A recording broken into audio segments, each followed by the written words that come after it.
Bhatnagar family shorts की अगली video में आपका स्वागत है।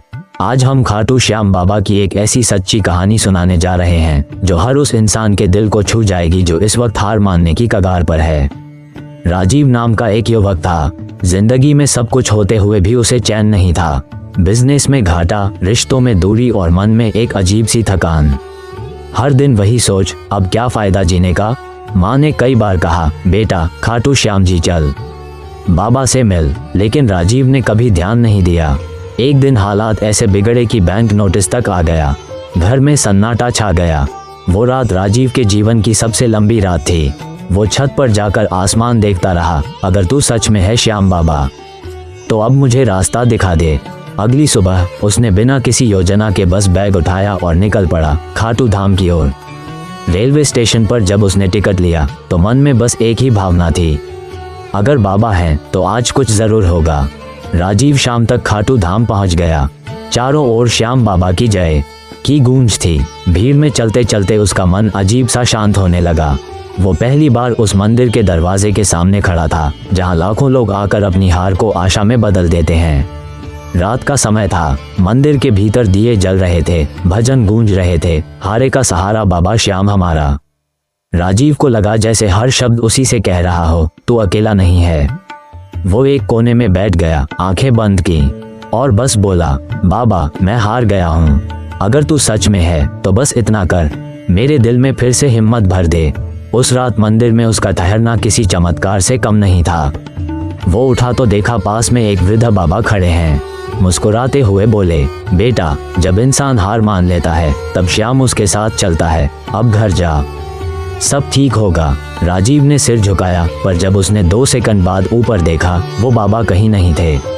भीड़ वही थी पर वो चेहरा गायब। उसका दिल कांप उठा, क्या वो खुद श्याम बाबा थे? वो रात उसकी जिंदगी की दिशा बदलने वाली थी। अगली सुबह राजीव जब मंदिर से निकला उसके दिल में एक नई रोशनी थी। वो बस स्टैंड पर खड़ा सोच रहा था, अब क्या? तभी उसके पास एक अनजान व्यक्ति आया और बोला, भाई साहब दिल्ली जा रहे हैं, हमारी बस खाली है, बैठ जाए। राजीव बस में बैठ गया। रास्ते भर वो सोचता रहा कि जो बाबा बोले थे सब ठीक होगा, क्या वो सच होगा? दिल्ली पहुंचते ही उसने अपने पुराने क्लाइंट्स को कॉल किया, लेकिन किसी ने जवाब नहीं दिया। वो थक गया, घर लौटा और बिना कुछ बोले सो गया। अगली सुबह जब दरवाजे की घंटी बजी तो सामने वही क्लाइंट खड़ा था। राजीव जी, हमें फिर से आपके साथ काम करना है। पुराने प्रोजेक्ट्स को हम दोबारा शुरू करना चाहते हैं। राजीव की आंखों से आंसू निकल आए। उसने मन ही मन कहा, श्याम बाबा तूने सच में मेरा सहारा बन लिया। धीरे धीरे उसका बिजनेस फिर से चलने लगा। घर में खुशियां लौट आईं। माँ की आंखों में चमक थी। बाबा ने तेरा हाथ थाम लिया बेटा। उस दिन राजीव ने निश्चय किया कि अब हर साल वो फाल्गुन मेले में खाटू श्याम जी के दर्शन करने जरूर जाएगा, क्योंकि अब उसे समझ आ चुका था, बाबा को सिर्फ मांगना नहीं होता, उन पर भरोसा करना होता है। कई महीने बीत गए। राजीव का जीवन अब पहले जैसा नहीं रहा। हर सुबह वो उठकर जय श्री श्याम बोलता और हर मुश्किल में मुस्कुरा देता। एक दिन किसी ने उससे पूछा, राजीव तू इतना बदल कैसे गया? वो मुस्कुराया और बोला, जब जिंदगी की राह अंधेरी लगे तो बस एक बार खाटू श्याम के दरबार में सिर झुका लेना। तू रास्ता नहीं पूछेगा पर बाबा खुद तुझे मंजिल दिखा देंगे। राजीव अब दूसरों की मदद करने लगा।